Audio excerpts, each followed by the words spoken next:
Bonjour, ton quotidien est littéralement affecté par un certain nombre de mesures prises par les décideurs publics qu'on appelle généralement politique économique. Mais malheureusement, tu ne connais pas certaines de ces mesures ou tu ne les connais que partiellement ou pire encore, tu ne cherches même pas à les connaître. Dans quelques jours, dans quelques semaines, dans quelques mois, le nouveau président élu des États-Unis va mettre en œuvre un certain nombre de mesures de politique économique qui va non seulement t'affecter, mais également affecter plusieurs générations à venir, tes enfants, tes petits-enfants. Dans cette vidéo, je vais te dévoiler point par point de manière succincte les différentes mesures des différents candidats aux élections présidentielles américaines de 2024, ce qui te permettra de prendre des précautions appropriées, de faire des anticipations rationnelles pour ne pas être victime de la symétrie d'informations et des biais inflationnistes. La méconnaissance de ces mesures va t'engendrer des coûts énormes que tu devrais normalement éviter. Vu le poids économique des États-Unis dans le monde, ces mesures de politique économique sont suivies de près par les Britanniques, les Français, les Canadiens, les Chinois, les Russes et certains Africains. Tu ne peux donc pas douter que ces mesures de politique économique puissent t'affecter. Je suis Oke Mansé Komlangan Nezan, professeur titulaire en sciences économiques, motivé par le désir de te montrer des astuces pour te permettre de faire des choix économiques. Abonne-toi donc à cette chaîne pour soutenir l'initiative. Partage les vidéos pour que d'autres personnes puissent bénéficier de ces astuces. Avant de vous présenter 5 mesures de politique économique du candidat Donald Trump et 5 mesures de politique économique de Kamala Harris, un petit rappel sur ce que c'est que la politique économique. À chaque élection, les candidats présentent leur programme social, leur programme politique et leur programme économique.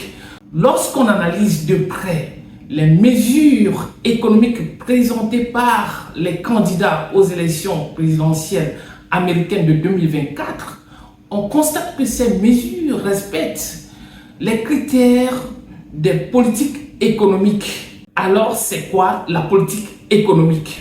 La politique économique est l'ensemble des mesures prises par les pouvoirs publics dans le but d'orienter l'économie dans un sens jugé souhaitable.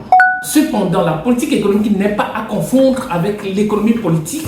L'économie politique qui n'est rien d'autre que l'économie ou bien la science économique. La politique économique n'est qu'une partie de l'économie politique. Pour comprendre la politique économique, il faut 3 éléments. Le premier élément, c'est les objectifs de politique économique. Deuxième élément, c'est les cibles de politique économique. Et le troisième élément, ce sont les instruments de politique économique. L'objectif de politique économique indique les situations politiquement souhaitables, le but à atteindre comme par exemple la stabilité des prix, la stabilité de la production et la stabilité du taux de change. Parfois, il est impossible d'atteindre 3 objectifs simultanément. Et là, on parle de triangle magique de stabilité économique. Lorsque c'est 4 objectifs qui intéressent les décideurs, on parle de carré magique de Cador. Et lorsqu'on a 5 objectifs de politique économique, on parle de pentagone des objectifs de la politique économique. Exemple, croissance équilibrée, plein emploi, c'est-à-dire la réduction du chômage, stabilité des prix, c'est-à-dire la maîtrise de l'inflation, équilibre extérieur et la distribution équitable des revenus. La cible de politique économique, quant à elle, désigne l'objectif de politique économique quantifiable et chiffré dans le temps. La réalisation des objectifs et des cibles repose sur le 3e élément, c'est-à-dire les instruments de politique économique. Les instruments de politique économique désignent donc les actions à mener pour atteindre ces objectifs, pour atteindre ces cibles de politique économique. Et nous avons 3 types d'instruments. Nous avons les instruments d'allocation, les instruments de stabilisation et les instruments de redistribution. On distingue les politiques économiques de long terme qu'on appelle les politiques structurelles et les politiques économiques de court terme qu'on appelle les politiques conjoncturelles. En fonction des objectifs, des cibles et des instruments, on peut distinguer la politique budgétaire, la politique monétaire, la politique commerciale, la politique de change, la politique de compétitivité, la politique de la concurrence, la politique de la croissance, la politique antitrust, la politique de santé, la politique du travail, la politique de l'éducation. Abonne-toi donc à cette chaîne pour avoir plus de détails dans les prochaines vidéos sur ce que c'est que vraiment la politique économique, les différents types de politiques économiques et comment ces différentes politiques vont affecter ton quotidien, comment ces politiques économiques vont affecter ton porte-monnaie, comment ces différentes politiques économiques vont affecter ton assiette. N'hésite pas à liker cette vidéo et à la partager à d'autres personnes. J'attends également tes commentaires dans les discussions. Alors, revenons donc au thème principal. Voici donc 5 mesures de politique économique clés de Donald Trump. J'espère que tu vas suivre jusqu'à la fin pour voir en quoi ces différentes mesures vont affecter ton quotidien, pour voir en quoi ces différentes mesures vont affecter ton porte-monnaie, pour voir en quoi ces différentes mesures vont affecter ton assiette, pour prendre des précautions appropriées, pour prendre des mesures appropriées, pour ne pas être victime de l'asymétrie d'information, pour ne pas être victime des biais inflationnistes. La première mesure, il s'agit de l'extension des baisses d'impôts, baisse du taux d'imposition maximale de 37% au lieu de 39,6%. Cette baisse d'impôts va se traduire donc par la baisse des charges des entreprises, ce qui va entraîner une baisse des prix des différents produits. Donc ça va encourager donc la production, ça va encourager les entrepreneurs, les producteurs locaux. Mais il va falloir que cette baisse d'impôts soit financée. Ça peut être financé par le déficit ou bien par la dette. Quel que soit le moyen de financement, c'est des charges qui seront supportées dans le futur, soit par cette génération ou bien les générations futures, nos enfants, nos petits-enfants. Et c'est ce qu'on appelle l'équivalence ricardienne. Donc, les baisses présentes des impôts peuvent entraîner les hausses futures des impôts, ou bien la hausse de la dette, ou bien du déficit, ce qu'on appelle l'équivalence ricardienne. La deuxième mesure, c'est la baisse des impôts sur les entreprises de 21% à 15%. Et donc, cette baisse va produire les mêmes effets que je viens de décrire. Ça va encourager les entreprises, ça va avantager les entreprises dans le présent, mais ça peut produire également des impôts dans le futur, également des déficits qui seront payés, des déficits et des dettes qui seront payées par des générations futures. La troisième mesure, c'est la hausse des droits de douane, des taxes douanières de 10% à 20% sur toutes les importations. Les droits de douane sur les importations auront comme effet la hausse des prix, surtout pour la hausse des prix des produits importés, ce qui va réduire le bien-être des consommateurs, le surplus des consommateurs des produits importés. Cette mesure va protéger les producteurs locaux, les producteurs américains. Cette mesure va également protéger les emplois. Cette mesure va sécuriser les emplois sur le territoire américain et lutter contre donc le chômage. Mais elle va entraîner le prix des produits importés, ce qui va entraîner une baisse du surplus du consommateur des biens importés. La quatrième mesure est l'application des droits de douane de 60% sur toutes les importations chinoises. Les taxes douanières de 60% sur toutes les importations chinoises. Cela va protéger bien sûr les producteurs américains, va protéger les emplois sur les territoires américains, va protéger les travailleurs, va sécurisé va entraîner la stabilité de l'emploi, va entraîner la réduction du chômage, mais cela va entraîner bien sûr l'augmentation des prix des produits provenant de la Chine et donc entraîner une baisse du surplus des consommateurs des produits provenant de la Chine.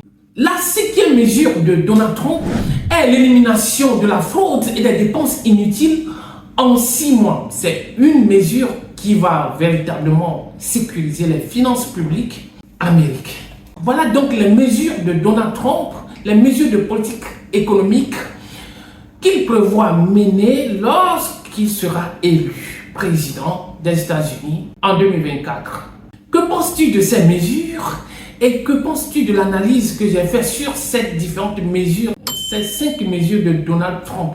Passons donc aux mesures proposées par Kamala Harris. Voici 5 mesures clés proposées par Kamala Harris. La première mesure de politique économique de Kamala Harris est la construction de nouveaux logements, la construction de 3 millions de nouveaux logements sur 4 ans. Cette mesure est d'ordre social. Cette mesure va permettre de réduire un certain nombre d'inégalités et cette mesure est salutaire pour certaines parties de la population.